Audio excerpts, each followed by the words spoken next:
Olá, pessoal. Mais uma vez estamos aqui a fim de estudar a doutrina espírita. Esta doutrina que nos consola e apresenta para todos nós a vida espiritual, notícias da vida espiritual.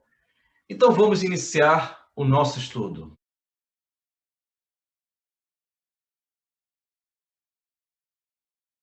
Livro nos Domínios da Mediunidade, capítulo 25, em torno da fixação mental. Fragmentos do capítulo, peguei uma parte só para a gente estudar. Aulus ouviu com atenção e ponderou. Palavras do mentor Aulus. A ideia fixa pode operar a indefinida estagnação da vida mental no tempo, conforme eu falei ainda há pouco. Olha só essa parte, como ela é importante para o nosso autoconhecimento. Segundo Aulus, nada mais ouve, nada mais vê e nada mais sente, além da esfera desvairada de si mesma. Então, a fixação mental, isto é, o indivíduo encarnou e ele se habituou com a ideia, como, por exemplo, que o alcoolismo é um estilo de vida. Ele não consegue beber de forma moderada, ele, infelizmente, se habituou com a ideia de viver no alcoolismo, esquecendo a sua natureza espiritual. Vocês lembram a resposta da questão 645? Arrastamento, sim, isto é, os vícios virão, os comportamentos das nossas imaturidades vão se apresentar. São arrastamentos, inclinações, tendências, mas são resistíveis. Podemos resistir a tudo isso, mas é necessário negar a si mesmo, tomar sua cruz e seguir o mestre. Então, eu vou repetir aqui. Segundo Aulus, a ideia, a fixação mental, ela pode estagnar a nossa vida mental. Aí ele diz o seguinte, mas como que isso vai operar? Essas fixações mentais, como é que ela vai estagnar a nossa mente? Da seguinte forma, nada mais ouve, nada mais vê e nada mais sente, além da esfera desvairada de si mesma. Isto é, essa imobilização da alma, ela vai, primeiramente, gerar sintonias de obsessões sutis. Se inicia a auto-obsessão, eu nego com a auto-obsessão a lei de sociedade, de viver em sociedade, eu me isolo, porque eu me sinto capaz de tudo, eu me sinto autossuficiente, perigosamente, eu tenho que aprender que eu preciso ouvir irmãos mais velhos, que sabem mais do que eu, que têm mais experiência. Então, se eu nego tudo isso, eu me isolo, já vivo a auto-obsessão. Alimentada a auto-obsessão por aceitação nossa, por obsessões sutis. Aí se instala a fascinação, ela vai distorcendo a nossa razão, e quando a obsessão de fascinação ela vai embotando, distorcendo a nossa razão, existe uma pergunta do Livro dos Espíritos que nos ajuda a entender isso. Como é que pode a obsessão de fascinação, que é previsto em nossa doutrina, afetar a nossa razão? Como assim? Eu continuo agindo pela vida, eu sou professor de universidade, eu sou um líder, como é que eu não me sinto assim? Então vamos ler a questão 75, item A do Livro dos Espíritos. Quando a nossa razão ela é falseada pelo nosso egoísmo, orgulho e vaidade, deixou de ser a razão um guia seguro. A pergunta é essa: por que a razão ela deixa de ser um guia seguro, né? É próximo disso. E a resposta é importante. A nossa razão pode ser falseada pelo orgulho, pela nossa vaidade, pelo nosso egoísmo. Então devemos entender o seguinte: é tudo muito sutil, de difícil percepção. Por isso que é necessário meditar, se recolher, silenciar. Sentir a respiração. Será que a minha razão foi comprometida com o meu egoísmo? Com a minha vaidade? Será que é minha razão ou a razão do espírito que está me obsidiando? Porque eu aceitei essa obsessão. Então vamos na questão 75, item A, que o Paulo vai ler, para que possamos fazer essa concordância com as obras básicas de Allan Kardec. Vamos lá, Paulo, por gentileza? 75, capítulo 75. 4. 7.5, item A. É exato dizer que as faculdades instintivas decrescem à medida que evoluem as faculdades intelectuais? Nessa não. É 75, item A. É a próxima, por favor. Vamos lá. Item A. Por que a razão... Porque a razão é sempre um guia infalível. Seria infalível se não fosse deturpada pela má educação, pelo orgulho e pelo egoísmo. O instinto não raciocina. A razão permite ao homem escolher, dando-lhe o livre-arbítrio. Comentário de Allan Kardec também? Não, precisa não, Paulo. As edições antigas dizem o seguinte, a resposta mesmo, mas as edições que eu tenho aqui antigas, elas mencionam o seguinte, na resposta 75, item A, que a razão ela pode ser falseada, aí está deturpada, não tem nenhum problema. Mas eu acho que a expressão falseada ela é mais forte e ela é mais didática para que possamos entender. Então, ela pode ser comprometida pelo nosso egoísmo, pela nossa má educação e pelas nossas vaidades e orgulhos. Então, na medida que a minha razão ela está comprometida, eu vou precisar e vou necessitar viver o esvaziamento de si mesmo, procurar as iniciações espirituais. Primeira coisa, entender a minha não completude. Eu não sou completo. Não sou completo. Preciso do Mestre Jesus. Eu preciso do seu Evangelho. Eu preciso dos mártires cristãos, que eles representam essa orientação. Eles representam uma extensão do Senhor Cristo. Esses mártires cristãos, segundo a doutrina espírita, eles são previstos nos livros de Emmanuel, por exemplo, há 2000 anos, Lívia. Há 2000 anos, Simeão de Samaria, Ana. No livro 50 anos depois, Nestório. A Marte Célia, que se tornou irmão Marinho, no livro 50 anos depois. Tudo psicografia de Chico Xavier. Livro Ave Cristo. Temos ali Apio Curvino, Lisipo de Alexandria, Átalo de Pérgamo, Érito Marcelino e tantos outros. Eles representam o quê? Eles conseguiram suplantar as suas fixações mentais. Eles superaram uma relação apaixonante da vida, de uma crença sem espiritualidade, eles substituíram pela lei do amor e pela razão em Cristo. A nossa razão, ela deve estar em sintonia com Cristo, no seu Evangelho. Mas por que tudo isso? Para justamente evitar que essas monoideias, essas cristalizações mentais, esses pensamentos que se apresentam hoje, querendo ainda, esses pensamentos, aprisionarmos no passado, isto é, hoje meu nome é outro, minha vida mental é outra, mas o meu emocional, meus pensamentos ainda representam milênios. Talvez o meu jeito de ser representa a minha idade média, quando eu era um cidadão comum, de uma aldeia, de uma comunidade, e ali, em vez de eu representar o Cristo, eu representei o perfil mental do Barrabás, eu representei o silêncio que lembrou Pilatos, eu representei a força do Império Romano, que nunca flexibilizou a fraternidade do Cristo.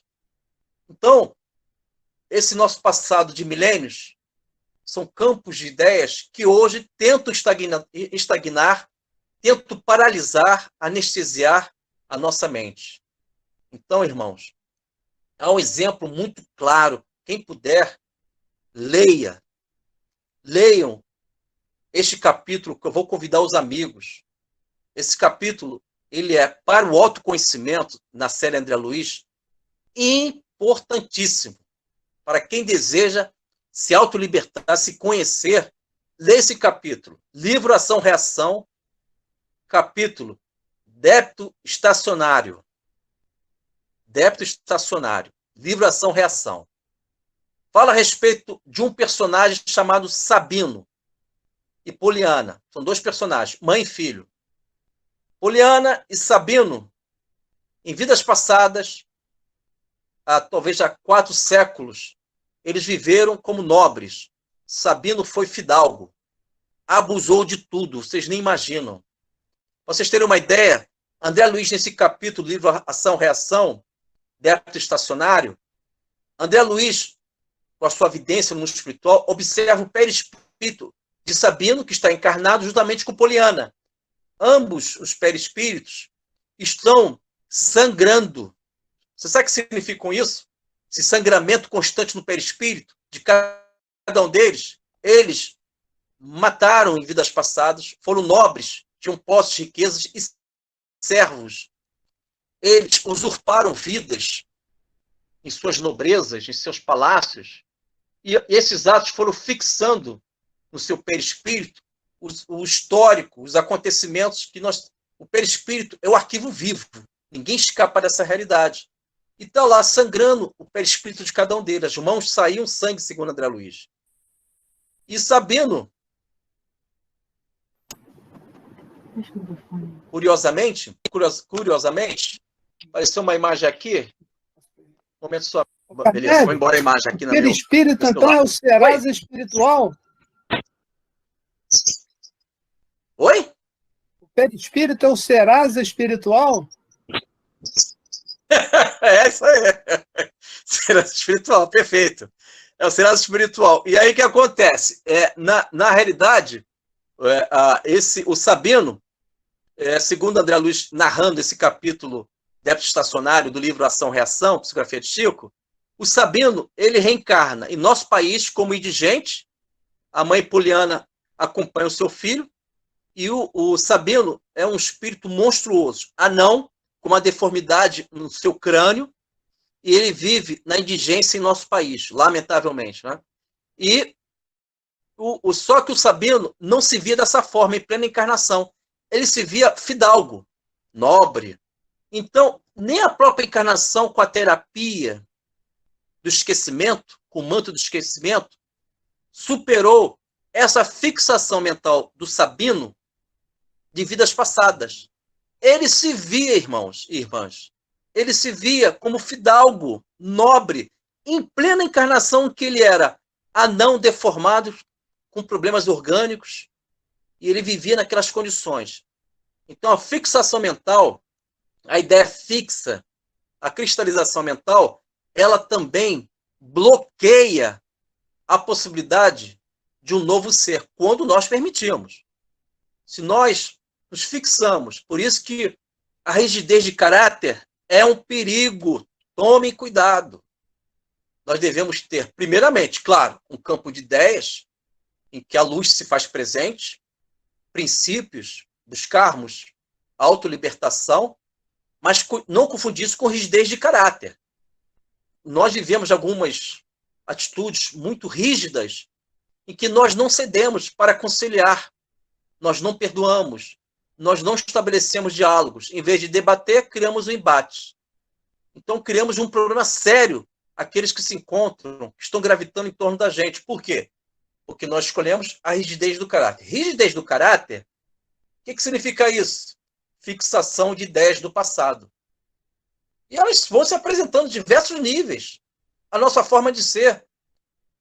Então, devemos viver esta autossuperação. Há uma passagem da vida do Cristo que é digna de beleza. Além do próprio fato ocorrido, nós podemos desenvolver e aprender com os sinais e os símbolos das passagens da vida do Mestre no seu Evangelho. Vocês devem lembrar Zaqueu. Zaqueu, com uma estatura baixa, pequena, sabendo que Jesus passaria por ali, ele não conseguiria visualizar o Mestre Jesus, ver Jesus. Zaqueu percebeu o limite evolutivo dele. Olha que interessante. Se eu não tenho altura para ver Jesus, eu vou para a árvore. Existem símbolos nisso. Olha que interessante. Só que para ele alcançar a árvore que estava mais à frente, porque ele calculou, se eu subir na árvore, o mestre Jesus vai passar por ali daqui a pouco. Ele vai passar ali. Então eu vou até a árvore. Então ele conseguiu, primeiro, dimensionar o seu limite evolutivo. Estou limitado. Preciso alcançar um mestre. Mas ele viu uma multidão. Então, entre a árvore e Zaqueu havia uma multidão. Vocês devem lembrar, está em Lucas, em Mateus. Zaqueu, vamos para o simbolismo. Além do fato ocorrido, vamos para o simbolismo. Multidão, o que significa isso? Vidas passadas, personalidades, ideias fixas, monoideia, pensamentos que não representam a luz, são refratários da luz. E Zaqueu percebeu que essa multidão era ele mesmo, isto é, aquela ideia que vem, não faça caridade não, deixa na mão do governo, para que fazer caridade? Deixa para o outro. Aí vem outra ideia, não, peraí, não vou ser útil não, porque toda vez que eu sou útil, eu sofro demais. Olha só a multidão de ideias que são personalidades, facetas em nós, que se apresentam, impedindo que eu possa alcançar a árvore, que é o símbolo da vida, para que eu possa ver Jesus. Mas Zaqueu, um espírito amadurecido, avançado, e ele supera a multidão, supera ele mesmo, com as suas ideias do passado, alcança a árvore, que significa a vida, o crescimento para o céu. A árvore cresce para o céu. Ela vai se prolongando, aflorando para o céu. E quando Zaqueu estava na árvore, isto é, superou a multidão que é ele mesmo, os pensamentos que são aqueles pensamentos de derrotas, aqueles pensamentos sombrios em nós, ele superou tudo isso, ficou na árvore porque ele sabia que Jesus ia passar por ali. E quando o mestre percebe Zaqueu na árvore, Jesus lança aquele olhar de profunda ternura, de compaixão por todos nós, e fala para o Zaqueu: desce depressa, estarei contigo hoje. Outro simbolismo, além do próprio fato, descer significa o seguinte: devemos sair dessa condição de prepotência.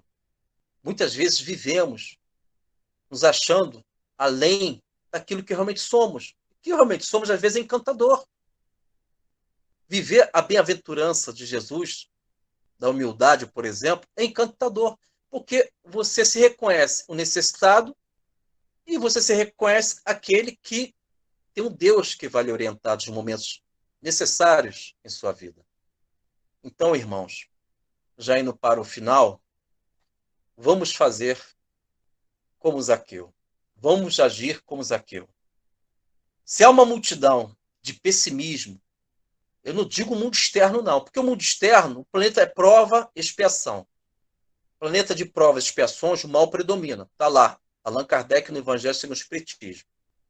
Planetas de provas e expiações, o mal predomina. Então sabemos que nós estamos num ambiente em que precisamos superar esse mal. Eu não digo fora, estou falando dentro da gente.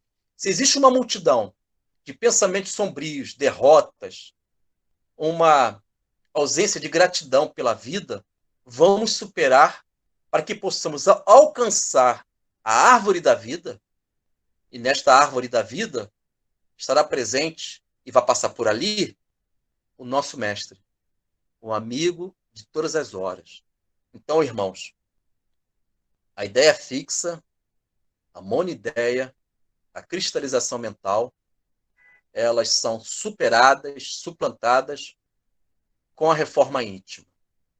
Melhorar a nossa condição moral, espiritual, vivermos o recolhimento, o silêncio interior, sermos úteis às pessoas que se encontram próximas da gente, procurarmos viver a beleza da palavra da cruz, segundo uma das cartas de Paulo de Tarso, Segundo Paulo, ele diz o seguinte, em uma das suas cartas enviadas para uma das igrejas primitivas, do cristianismo primitivo. Paulo dizia o seguinte: a palavra da cruz é loucura para aqueles que perecem, mas nós que fomos salvos, é o poder de Deus. Então, vamos viver a palavra da cruz. Quando imaginarmos que a escassez do pão está presente, muitas vezes nós já estamos com excesso e não percebemos, porque não temos olhos de ver.